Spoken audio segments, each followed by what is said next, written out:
नमस्कार साथियों, कैसे हैं आप लोग? उम्मीद करते हैं बहुत ही अच्छे होंगे और अच्छे से तैयारी कर रहे होंगे।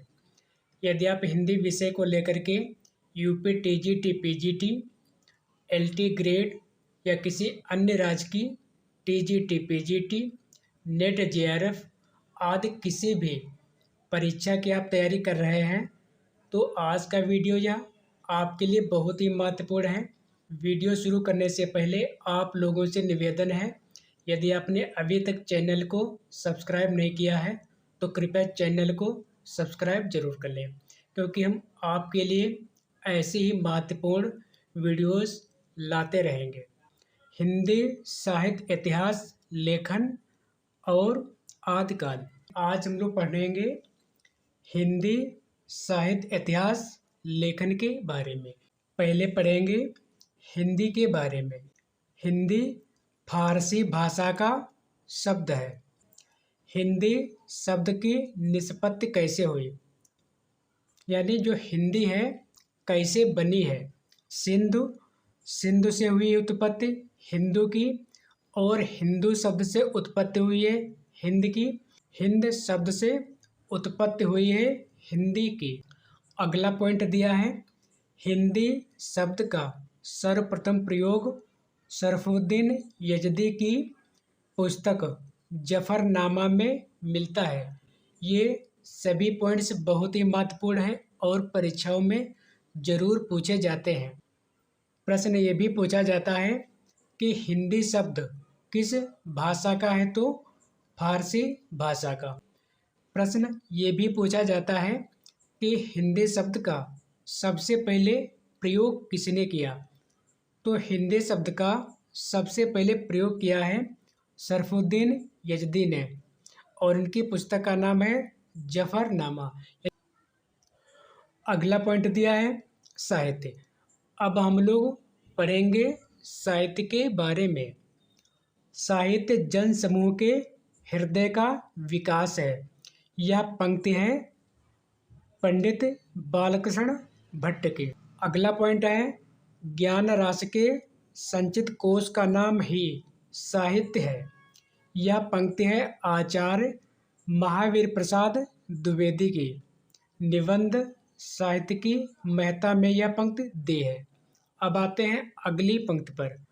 मनुष्य ही साहित्य का लक्ष्य है। यह पंक्ति है आचार्य हजारी प्रसाद द्विवेदी की। अगली पंक्ति दी है साहित्य जो मनुष्य मात्र की मंगल भावना से लिखा गया हो और जीवन के प्रति सुप्रतिष्ठित दृष्टि पर आधारित हो। मनुष्य को अज्ञान, मोह, कुसंस्कार और परमुखापेक्षता से बचाना ही साहित्य का लक्ष्य है। यह पंक्ति है आचार्य हजारी प्रसाद द्विवेदी की, और यह दी है निबंध साहित्यकार का दायित्व में। अगला पॉइंट दिया है साहित्य का इतिहास। अब हम लोग पढ़ेंगे साहित्य का इतिहास के बारे में। आचार्य रामचंद्र शुक्ल के अनुसार, जबकि प्रत्येक देश का साहित्य वहाँ की जनता की संचित चित्त वृत्तियों का प्रतिबिंब होता है, तब यह निश्चित है कि जनता की चित्त वृत्ति के परिवर्तन के साथ साथ साहित्य के स्वरूप में भी परिवर्तन होता चला जाता है। आदि से अंत तक इन्हीं चित्त वृत्तियों की परंपरा को परखते हुए साहित्य परंपरा के साथ उनका सामंजस्य दिखाना ही साहित्य का इतिहास कहलाता है। यह पंक्ति कई बार पूछी जा चुकी है कि यह पंक्ति किसकी है, तो यह पंक्ति है आचार्य रामचंद्र शुक्ल की। अब हम लोग पढ़ेंगे साहित्य इतिहास लेखन की प्रतिधियाँ, यानी साहित्य लेखन की पद्धति कौन कौन सी हैं, इसके बारे में हम लोग पढ़ेंगे। तो साहित्य लेखन की 4 पद्धति हैं। पहली है वर्णानुक्रम पद्धति, दूसरी है कालानुक्रम पद्धति, नंबर 3 है वैज्ञानिक पद्धति, नंबर 4 है विधेयवादी पद्धति। अब हम लोग पढ़ेंगे क्रम संख्या दिया है, साहित्य इतिहास लेखन प्रविधि दी है, प्रयोग करने वाले प्रमुख साहित्य इतिहासकार हैं। वर्णानुक्रम जो पद्धति है इसके साहित्यकार हैं गारसा दत्तासी और शिव सिंह सेंगर। काल क्रमानुसार जो पद्धति है इसके साहित्यकार हैं ग्रियर्सन। वैज्ञानिक पद्धति के हैं गणपत चंद्र गुप्त। विधेयवादी पद्धति के हैं आचार्य रामचंद्र शुक्ल। नोट: फ्रेंच विद्वान हिप्पोलाइट टेन इपालित एडोल्फ टेन ने विधेयवाद को सुव्यवस्थित सिद्धांत के रूप में स्थापित किया था। अगला पॉइंट है टेन का विधेयवादी दर्शन प्रजाति, क्षण एवं वातावरण के आधार पर साहित्य का वैज्ञानिक विधि से विश्लेषण करता है। अगला पॉइंट है विधेयवादी पद्धति इतिहास लेखन की सबसे विकसित पद्धति है। अब हम लोग पढ़ेंगे साहित्य इतिहास लेखन की परंपरा के बारे में। पहले साहित्यकार हैं गारसा दा तासे। इनका पूरा नाम है गारसीन जोसेफ हिल्डोर तासे। ये प्रश्न कई बार पूछा जा चुका है कि गारसा दा तासी का पूरा नाम क्या है, तो गारसीन जोसेफ हिल्डोर तासी। गारसा दा जो तासी हैं ये फ्रेंच विद्वान है। उनका ग्रंथ है गारसा दा तासी का ग्रंथ है इस्तवार द ला लिटरेचर इंदुई ए हिंदुस्तानी। अगला है वर्णानुक्रम पद्धति में रचित है। ये जो ग्रंथ है यह वर्णानुक्रम पद्धति में रचित है। जो ग्रंथ है यह 3 भागों में है। पहला भाग है 1839 ईस्वी, दूसरा भाग है 1847 ईस्वी, तीसरे भाग का प्रकाशन हुआ था 1871 ईस्वी में। यह दूसरा संस्करण भी है। और ये जो ग्रंथ है इसकी भाषा है फ्रेंच। इसमें कुल कवि हैं 738 कवियों की चर्चा है अंग्रेजी वर्णमाला के अनुसार। हिंदी के 72 कवि अंगद से हेमंत तक। हिंदी में अनुवाद हिंदुई साहित्य का इतिहास 1952 ईस्वी में। यानी जो ग्रंथ दिया है इस्तवार द ला लिटरेचर इंदुई ए हिंदुस्तानी, इसका हिंदी में अनुवाद हुआ था हिंदुई साहित्य का इतिहास के नाम से 1952 ईस्वी में। और इसका अनुवाद हुआ था लक्ष्मी सागर वासड़े द्वारा। अब पढ़े अगला पॉइंट है हिंदी साहित्य का प्रथम इतिहास ग्रंथ इस्तवार द लिटरेचर इंदुई हिंदुस्तानी। काल क्रमानुसार परिचित किंतु युगीन प्रवृत्तियों का परिचय नहीं दिया गया। अगले साहित्यकार हैं मौलवी करीमुद्दीन। इनका ग्रंथ है तज़किरा ई शुअरा हिंदी। 1848 ईस्वी दिल्ली कॉलेज द्वारा प्रकाशित हुआ। शिव सिंह सेंगर के बारे में कवि दिए हैं, कवि यानी लेखक हैं शिव सिंह सेंगर। इनका ग्रंथ दिया है शिव सिंह सरोज। समय है 1883 ईस्वी और इस ग्रंथ की भाषा दी है हिंदी। 1003 विशुद्ध हिंदी कवियों का जीवन चरित्र व उनकी कविताओं के उदाहरण दिए गए हैं। अगला पॉइंट है शिव सिंह सेंगर ने हिंदी साहित्य का प्रारंभ 713 ईस्वी से माना है। ये सभी पॉइंट्स बहुत ही महत्वपूर्ण हैं और परीक्षाओं में बार बार पूछे जाते हैं। अगला पॉइंट है हिंदी साहित्य के प्रारंभ पर विचार करने वाले प्रथम साहित्य इतिहासकार शिव सिंह सेंगर हैं। साहित्य इतिहास परंपरा में प्रथम बार विशुद्ध हिंदी कवियों पर विचार करने वाले साहित्य इतिहासकार हैं।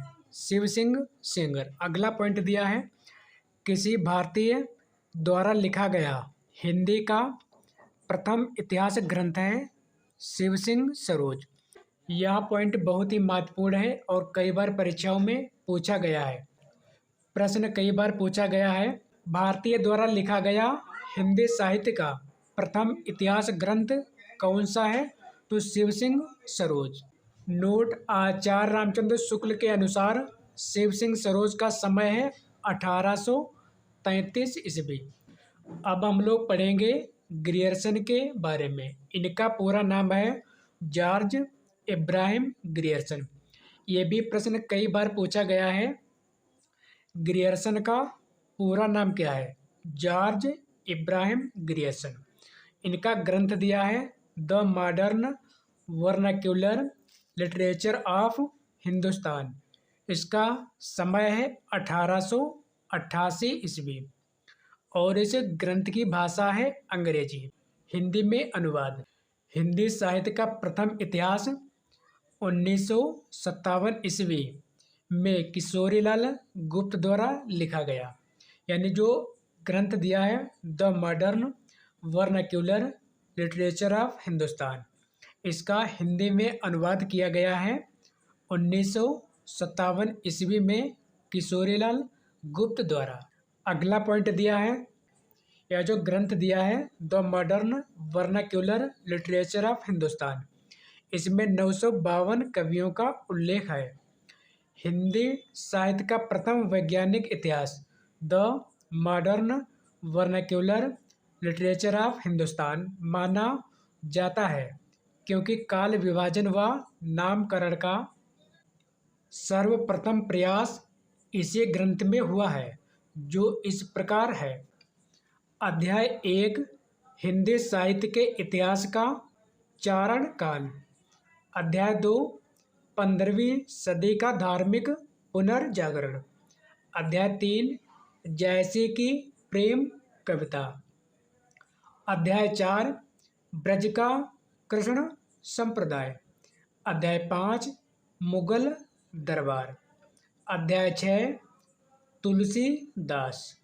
अध्याय 7, रीत काव्य।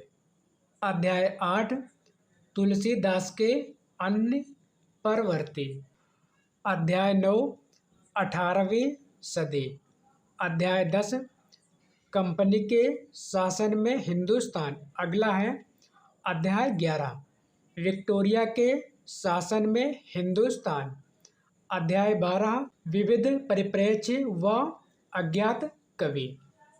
ग्रियर्सन के साहित्य इतिहास में अध्यायों की संख्या 11 है। अब हम लोग पढ़ेंगे अगला point, Asiatic society of Bengal की पत्रिका के विशेषांक के रूप में प्रकाशित होने वाला साहित्य इतिहास ग्रंथ the modern vernacular literature of Hindustan है। Note, Asiatic society of Bengal की स्थापना 1784 ईस्वी में वारेन हेस्टिंग्स ने कोलकाता में की। अगला पॉइंट दिया है, खड़ी बोली हिंदी को देसी भाषा की संज्ञा देने वाले विद्वान ग्रियर्सन है। ये प्रश्न कई बार पूछा गया है, खड़ी बोली हिंदी को देसी भाषा की संज्ञा किसने दी? जॉर्ज ग्रियर्सन ने। नोट, हिंदुस्तानी को सर्वप्रथम हिंदी किस विद्वान ने कहा? गिल क्राइस्ट। अगला पॉइंट है, भारतीय भाषाओं का सर्वप्रथम सर्वेक्षण भाषा सर्वेक्षण नामक पुस्तक में ग्रियर्सन द्वारा किया गया। अब हम लोग पढ़ेंगे मिश्रबंधु के बारे में। हिंदी साहित्य जगत में निम्न 3 लेखक मिश्रबंधु नाम से विख्यात हैं: गणेश बिहारी मिश्र, श्याम बिहारी मिश्र, सुखदेव बिहारी मिश्र। यह प्रश्न कई बार पूछा गया है कि मिश्र बंधु किसे कहते हैं? तो मिश्र बंधु में आते हैं 3 कवि। ये तीनों सगे भाई हैं, गणेश बिहारी मिश्र, श्याम बिहारी मिश्र, सुखदेव बिहारी मिश्र। यही उनका क्रम भी है। इनका ग्रंथ है मिश्रबंधु विनोद, और यह जो ग्रंथ है 4 भागों में प्रकाशित है। प्रथम भाग 1, 2 व 3 इसका प्रकाशन हुआ 1913 ईस्वी में। भाग 4 का प्रकाशन हुआ 1934 ईस्वी में। 4591 लगभग 5000 कवियों व लेखकों का परिचयात्मक उल्लेख हुआ है। हिंदी के सर्वाधिक कवियों का उल्लेख करने वाला ग्रंथ है।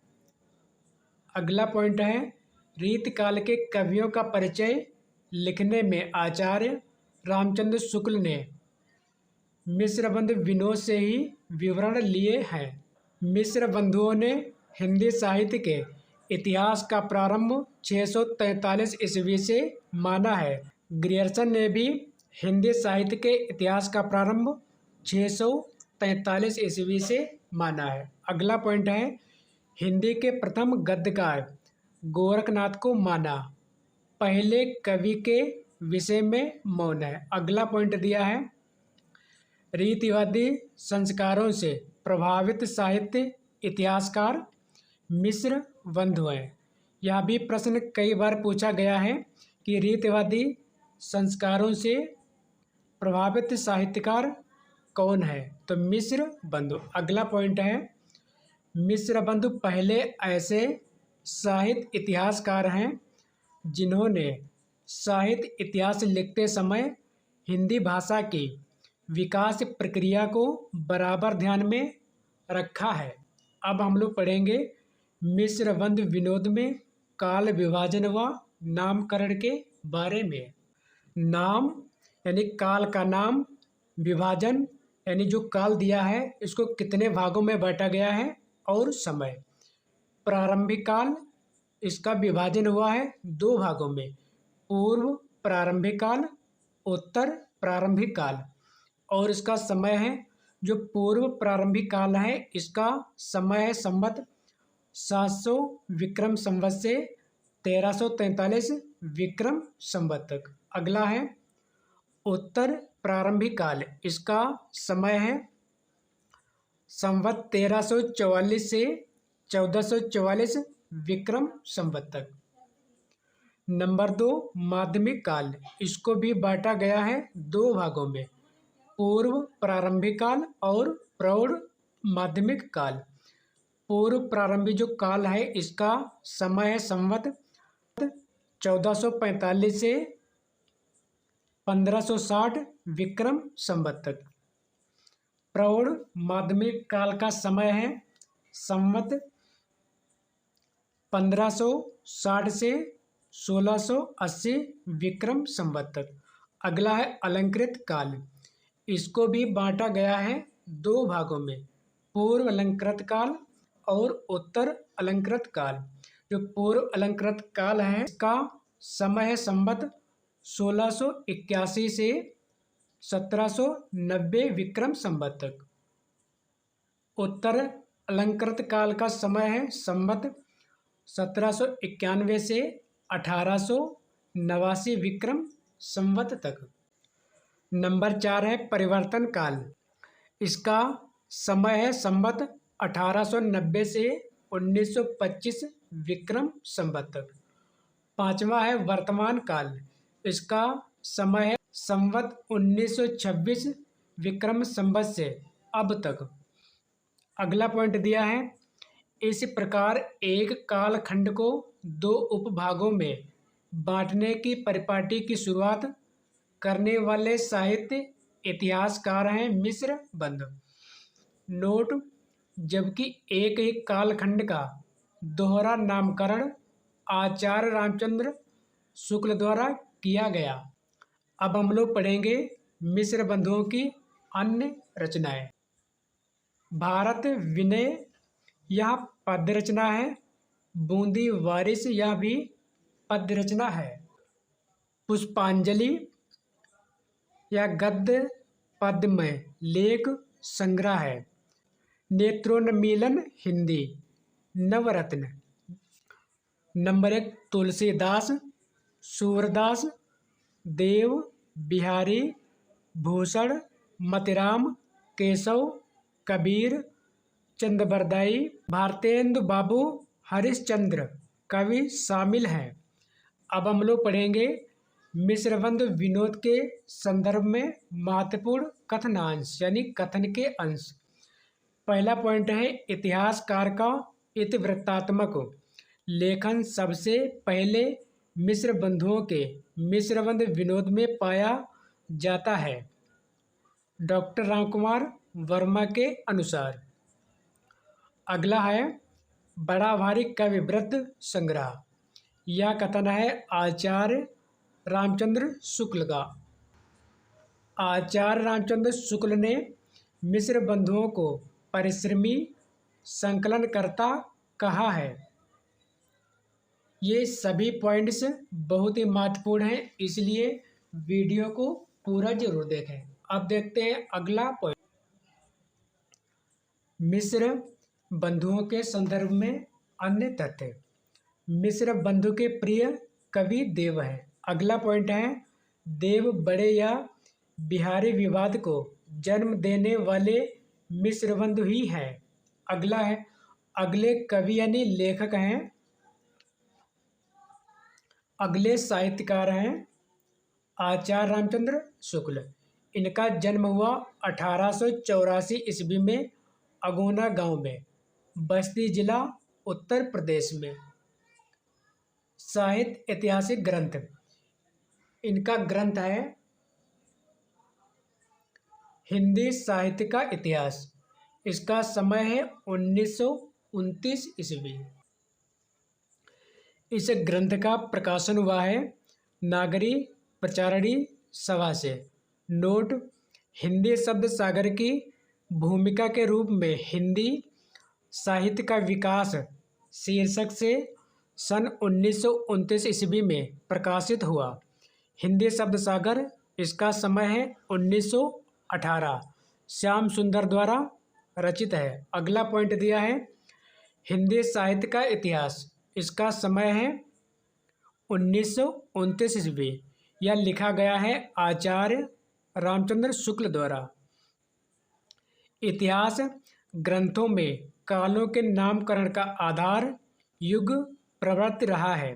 अगला पॉइंट दिया है आचार्य रामचंद्र शुक्ल ने अपने संपूर्ण इतिहास ग्रंथ को 4 कालों में विभक्त किया है। अब हम लोग पढ़ेंगे काल का नामकरण और इसका जो समय है उसके बारे में। अब हम लोग पढ़ेंगे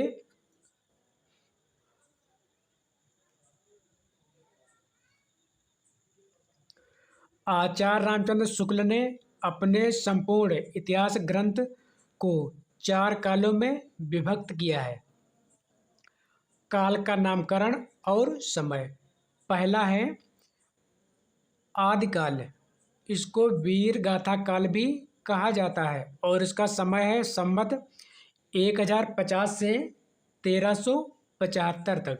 अगला काल है पूर्व मध्यकाल, इसको भक्त काल भी कहा जाता है और इसका समय है संवत 1375 से 1700 तक।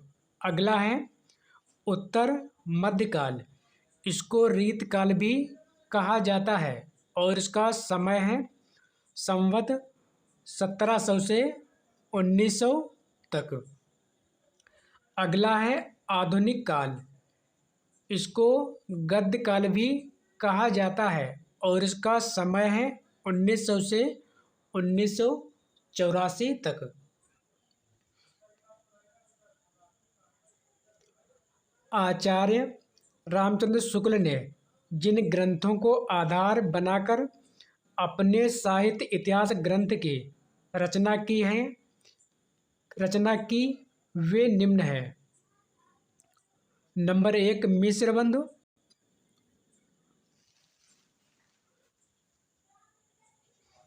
मिश्रबंधु का ग्रंथ है मिश्रबंध विनोद और इसका समय है 1913 ईस्वी।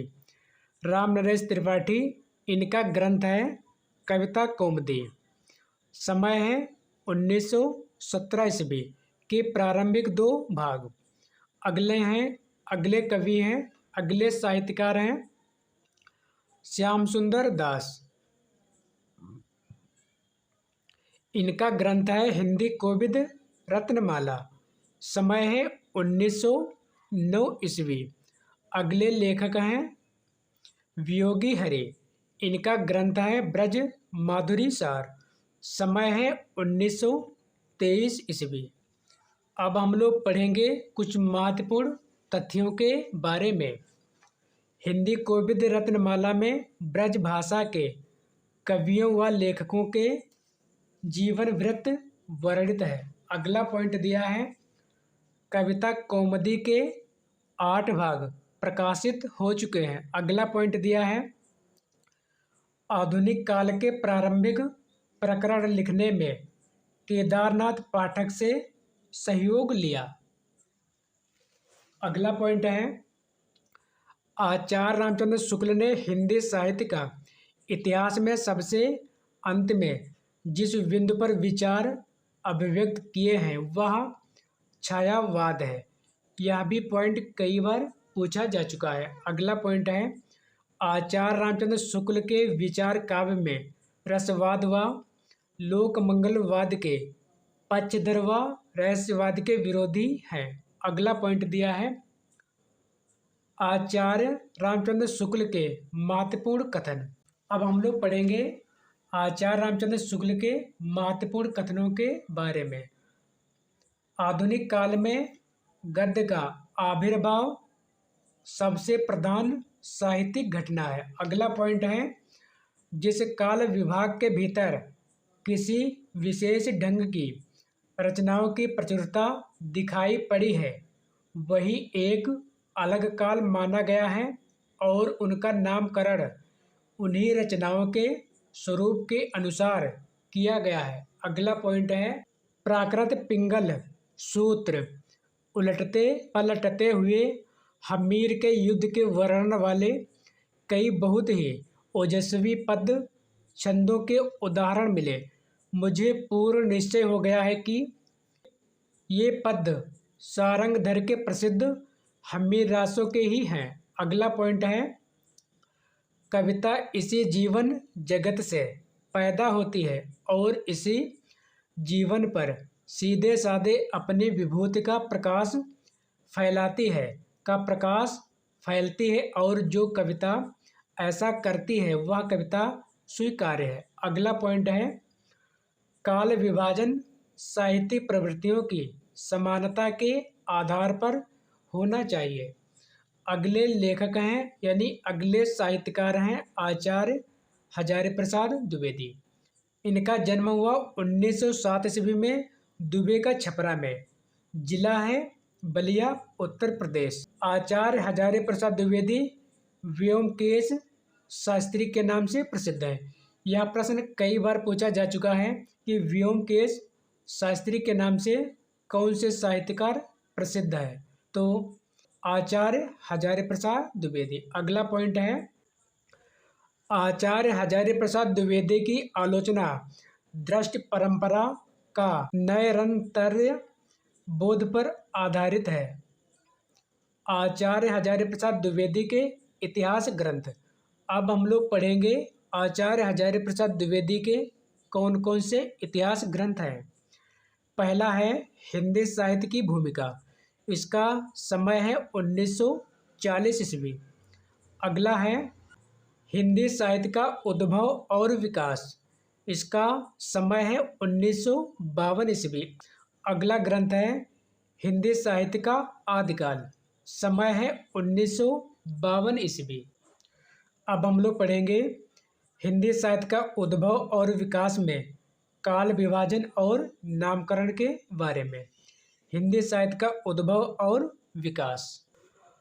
कालखंड का नाम और समय। आदिकाल, इसका समय है 1000 ईस्वी से 1400 ईस्वी तक। अगला काल है पूर्व मध्यकाल। इसका समय है 1400 ईस्वी से 1700 ईस्वी तक। अगला काल है उत्तर मध्यकाल। इसका समय है 1700 ईस्वी से 1900 ईस्वी तक अगला काल है आधुनिक काल। इसका समय है 1900 ईस्वी से अद्यतन यानी अब तक।